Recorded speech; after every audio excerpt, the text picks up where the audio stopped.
Good day everyone, I am Divina Ramirez, presenting to you the unique etiquette of communication from China. As an extension of the need to maintain harmonious relations, the Chinese rely heavily on indirect communication. They rely less on words and are more attentive to posture, expression, and tone of voice to draw meaning. Their speech is often ambiguous and they may understate their point. To explain this, since the Chinese strive for harmony and are group dependent, they rely on facial expression, tone of voice, and posture to convey meaning or intention. Also, Chinese communicate in a way that you need to read between the lines to get to know what exactly they imply. The Chinese people would in such a scenario just nod on your opinion even if they don't agree with what you are saying. They do this to honor and respect others' opinion since being too direct may be perceived as humiliating and the other person may come across as rude. Blunt communication is not their thing, so they prefer the subtle, indirect ways of delivering their opinions and thoughts. When it comes to their tonal language, the Chinese has its syllabic structure and phonemics that differ from other culture. So when they try to speak a foreign language, such as English, they will give a different tone and pronunciation. Next, a Chinese person's preoccupation with saving face and politeness means they will seldom give a direct no or negative response, even when they do not agree with you. Therefore, focus on hints of hesitation. Listen closely to what they say, but also pay careful attention to what they don't say and double-check your understanding. Meaning, Chinese people find no difficult to say. They may say maybe or we'll see in order to save face.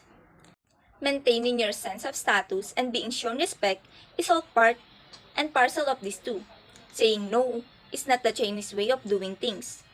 It lacks any sort of consciousness of social dynamics. Here are some common tactics that Chinese use to avoid saying no that you can also employ. First, avoid the straight no at all costs. Instead, try to use polite excuses that buy you space and time.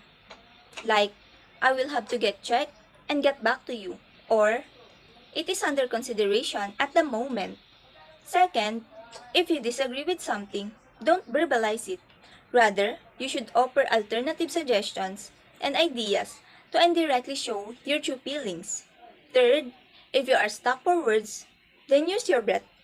This is common in China, where people may draw in air through their teeth to illustrate something is going to be very difficult or impossible. Fourth, at times, you may even have to tell a white lie. Yes, sometimes, for the sake of harmony, people will see a lie as more preferable in order to avoid conflict or to preserve relationships. Most Chinese people would immediately recognize what these replies stand for. They may work the channels to apply leverage or focus their attention on something else more productive. Many other Asians also practice the subtle no answers. It's not dishonesty, but a contextual rich way of communicating something negative without ever saying the word no. Next on the list is when relaying bad news, a Chinese person may smile or laugh to diffuse the uncomfortable situation.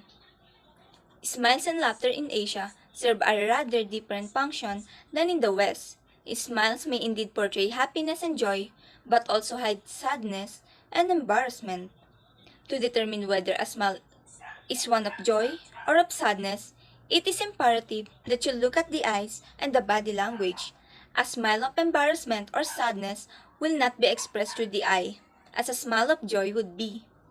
Don't think that Asian smiles over the death of a pet dog is being cold, but an attempt at protecting you from feeling their own feelings of remorse. Another one on the list is in China, men generally speak louder than women. When a woman talks loudly, she may be considered to have bad manners. In China, speaking loudly is a way to save face, which is very important in Chinese society. When people need to attract attention, make a point, or show authority, which Chinese men do, the most obvious way is to be loud, and they can be sure that people clearly hear what they said. Also on the list is a standard Chinese known as Putonghua or Mandarin is based on the Beijing dialect and is the official national language. Most people can read, write, and speak Mandarin as it is taught in school. Chinese is a tonal language, meaning that is a single word may have a multiple meanings depending on how it is pronounced. For example, the word ma can mean scold, linen, horse, or mother, depending on the tone used by the speaker. Many people will also use the language or dialect of their geographic region.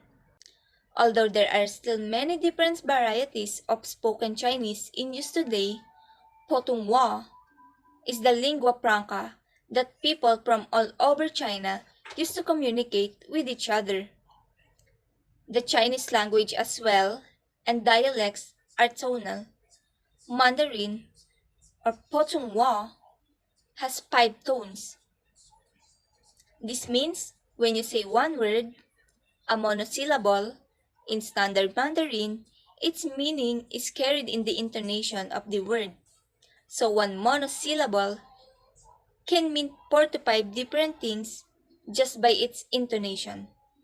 Another unique etiquette of communication from China is that the Chinese tend to be comfortable standing just over an arm's length from one another.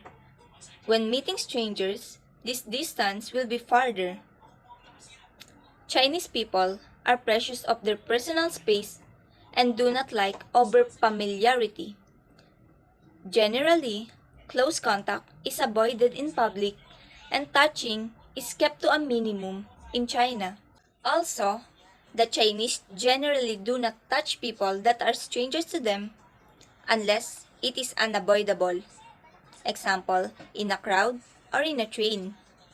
However, close friends or the same gender may stand or sit close to one another or walk arm in arm. They will avoid touching during conversation unless it is to a family member, close friend, or a partner. Also, you will discover that in China, people are not very touchy when it comes to interaction with others, especially with strangers or meeting new people. Again, you should not handshake, hug, kiss, or touch them in any way. Instead, slightly nodding your head is the perfect introduction. Next, direct eye contact is generally favored over indirect eye contact. It is considered as a sign of politeness. When conversing with an unfamiliar elder, one may lower their head to lower their gaze. This is a sign of respect. In China, indirect eye contact is considered rude. In China, silence is an important and purposeful tool used in Chinese communication. Silence is a common response to a difficult question. If a Chinese person stays mum for a long time, you should consider other approaches. Many Chinese people also defer answering tough questions by pushing them into the future in the hope that by that time, the question will be conveniently forgotten. On the list is that it is common for people to point with index finger. This is not considered rude. They use their index finger to point at something. Next on the unique etiquette of communication from China is that beckoning is done by placing the palm of one hand to the ground and waving one's finger toward oneself. In China, if the Chinese wish someone to come closer, they will put one arm with the palm down, move fingers in a scratching motion. To beckon a Chinese person, place the palm of your hand downward and move your fingers in a scratching motion. Never use your index finger to beckon anyone. Also, displaying the soles of one's feet, using one's feet to move something or putting one's feet on furniture is considered rude. Never put your feet on a desk or a chair. Never gestures or pass an object with your feet or whistling is considered very rude. In China, the gestures of winking and whistling have very negative connotations. They are aggressive in nature, and there is a sexual meaning behind them, so it's best to avoid them. In China, when speaking to Chinese people, it is best to consider every gestures they make, for no may be indicated by waving the hand in front of one's face. Last in our list of unique etiquette of communication from China is that shrugging of shoulder and winking are both gestures that are not always understood by Chinese people. The common Westerners' habit of shrugging the shoulder has a very different meaning to the Chinese. This gesture is a sign of disrespect and disdain for the Chinese, so avoid using this gesture at all. Let me give you a trivia. Did you know that China is one of the largest countries in the world? And it is where civilization and ancient culture was born.